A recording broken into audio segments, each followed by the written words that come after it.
Hi everyone and welcome to today's video. If you want to see what I've been up to, then keep on watching.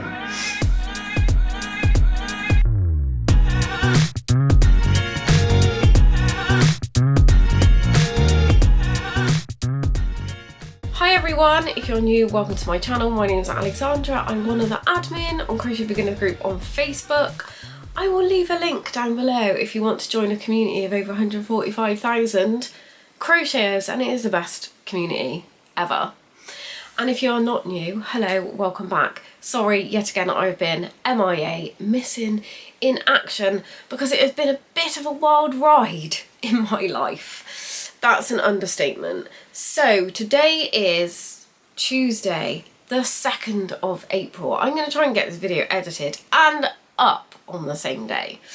I have got some crochet to show you, I've got some cross stitch to show you, and I've got some books to talk about, and also a bit of a life update. So the reason why I've been MIA, I'm full of cold. This is nothing. I've had this for 2 weeks. It's been absolutely awful.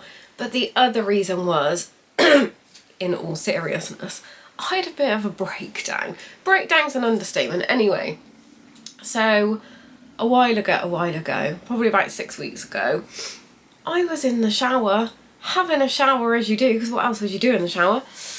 And I found a lump on my boob, and my heart sank, literally sank. I was like, oh my god. So I was like, okay, it is what it is, let's just make a GP appointment. I then, before I had the chance to make a GP appointment, ended up with a really bad sickness bug that's been doing the rounds. Everyone's had it. I ended up with it, which incapacitated me, right? So then, finally got better, could make a GP appointment. I was fine with it. I was like, they're just going to refer me to breast clinic. Whatever, it is what it is. I can't do anything about it. Anyway, went to see this GP who, God love her, she was really good. But she was either a GP in training, this is my theory, or a newly qualified GP. She was very young. I'm not just saying that because she was very young. As a health professional, I am quite good at spotting the newly qualified or the training people.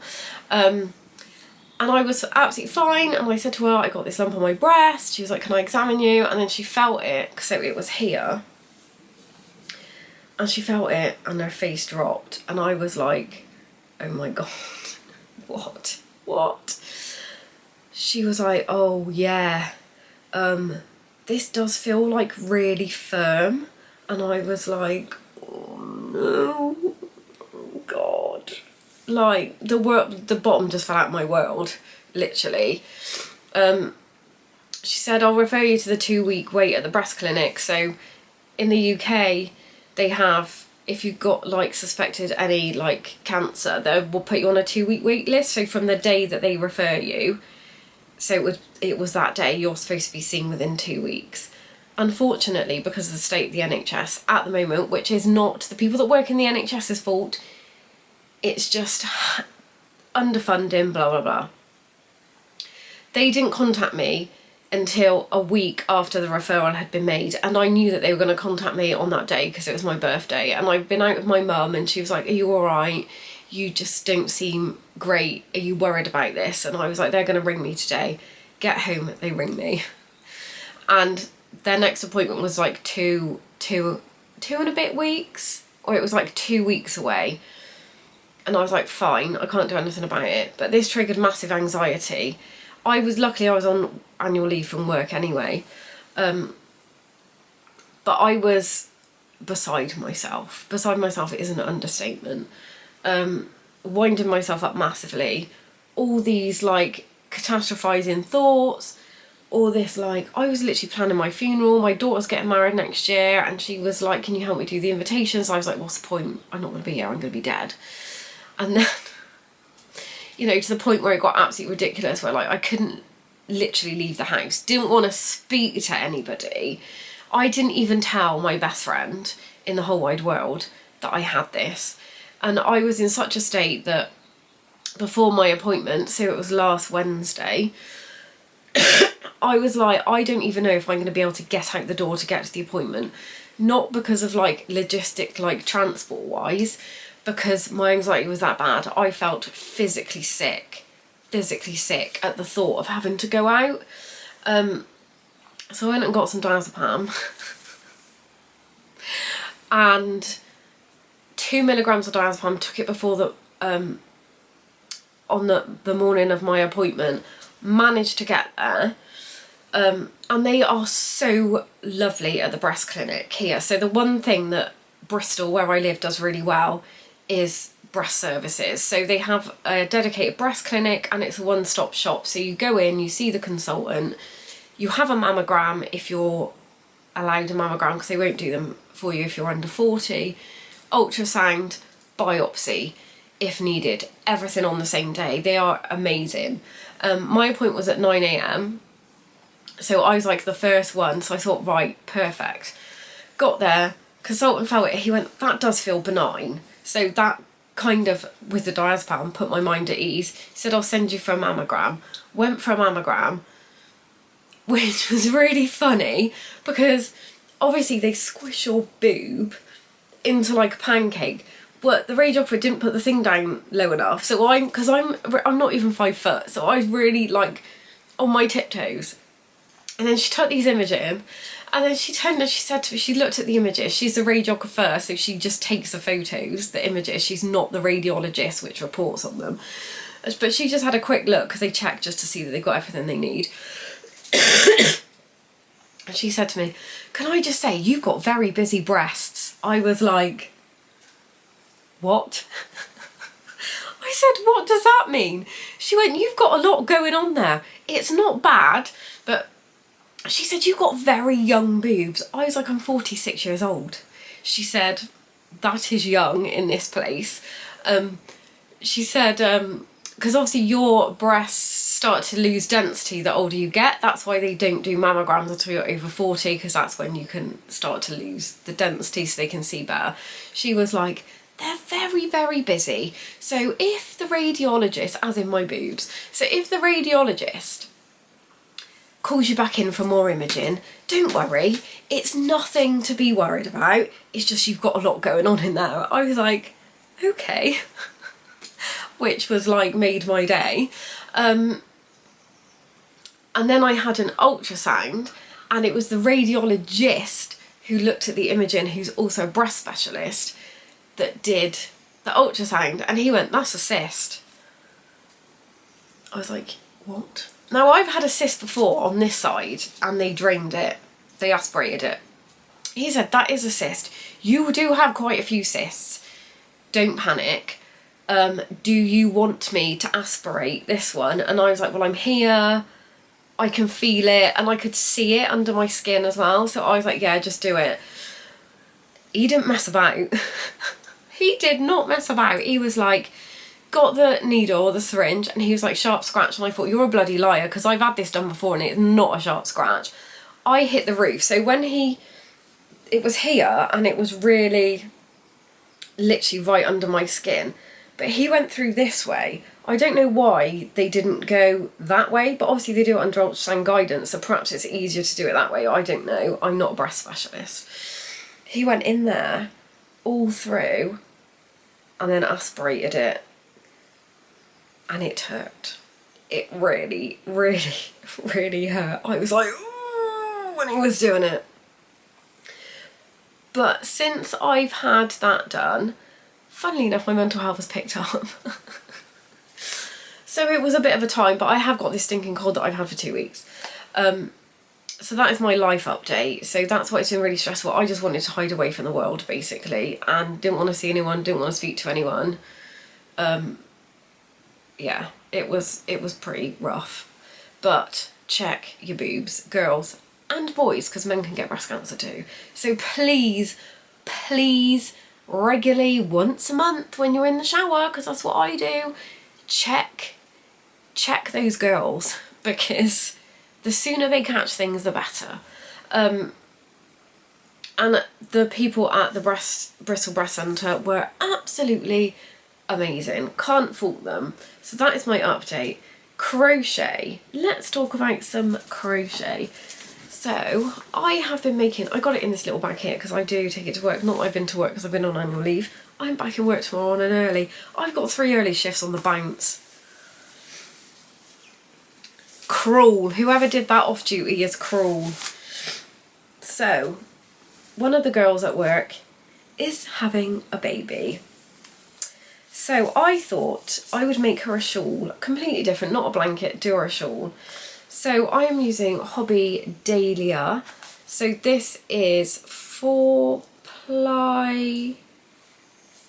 cotton. I don't know, it's really thin anyway. It's 100% cotton.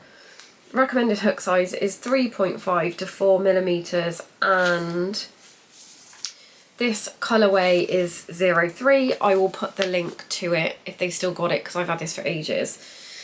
So it's like a rainbow yarn, and this is what I have done. Watch me pull it all out now. So far I am loving it. So this is just shell stitch. I have got a video on how to do this shawl. I will also link that down below, but I just thought it's something different and it's going to look so pretty. So I have been doing that. But the other thing I have been mostly doing is my cross stitch, because when I was totally disassociated from the world, thinking that I was going to die, my cross stitch and rewatching Stranger Things helped me massively. So I am currently doing, this is the first time I've cross stitched since I was about 12 years old, by the way. Caterpillar cross stitch, I will link them down below.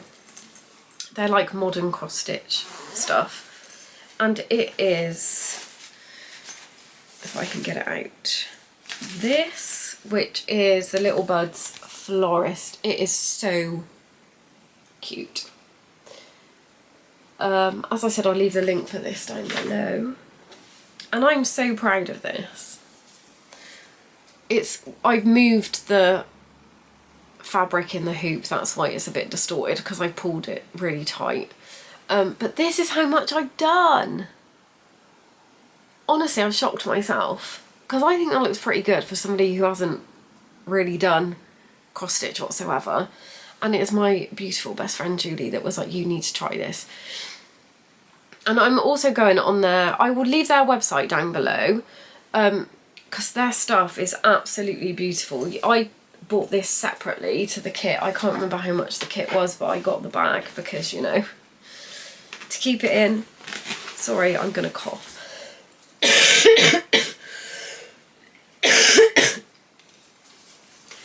And me and Julie are going on the Caterpillar cross stitch, which is in June in Birmingham. I don't know if they still got tickets left, but I'll leave all the information down below in case you wanted to come. I've also been reading a lot. I have just finished, Lisa Marie, don't laugh at me, I'm going to go on a rant now if you're watching this. I have just finished The Goldfinch by Donna Tartt. It's like 863 pages, I think, or thereabouts, of my life that I'm never going to get back. People rave about this book. They say how amazing it is and they like devoured it. I forced myself through this book, and the main character, Theo, really irritated me. It was very much like when I read Demon Copperhead. I can't remember who that's by, Barbara somebody. It's about a boy, you follow him until he becomes an adult, who visits I think it's the American Metropolitan Museum of Art, I'm not sure, in New York, with his mum, and a explosion, I don't know what I can say on here, an explosion happens. Mum is killed, he survives, but he steals a painting from the museum and the goldfinch is the painting. It's all just really weird. It's just really weird, and it just wound me up constantly about this kid making such bad life choices, even as an adult, and he never learns, just keeps making crappy choices. And then the end of the book, I was just like, oh, is that it? I've wasted all that time. I literally forced myself to keep going because I feel really guilty if I DNF books. I don't know why. They're an inanimate object. Like, they don't have feelings. But I guess I feel guilty because I put time into it, and yeah. So, didn't like it, huns. I absolutely hated it. I don't know, I've never read The Secret History by Donna Tartt. That's supposed to be like really good as well, but is it? Let me know. And I am currently reading, I've nearly finished The List. I will put a photo here. Really good, really enjoying it. Probably 3.5, 4 stars. It's about a couple, it's written by a black author and features black characters in her book, which is really nice to read. You know, a bit of diversity in literature is what we need. And they are about to get married. She is an a journalist for a feminist publication. He's a podcaster. Literally a month before they're about to get married, a list goes up on Twitter of men that have done horrible stuff to women, and his name is on the list. And then all hell breaks loose. So I've nearly finished that, and I'm really enjoying it. I only started it Sunday. Started it Sunday, nearly finished it. So that is what I've been reading. If also you like books, you can join our Crochet Beginners group book club. I will also leave the link for that down below. But that is it. That is my catch up. Hopefully it won't be too long next time, and I won't have any breakdowns, health crises, anything else, but I can't guarantee it. Anyway, hope you're all well. Speak to you all soon. Happy crochet, much love, and bye.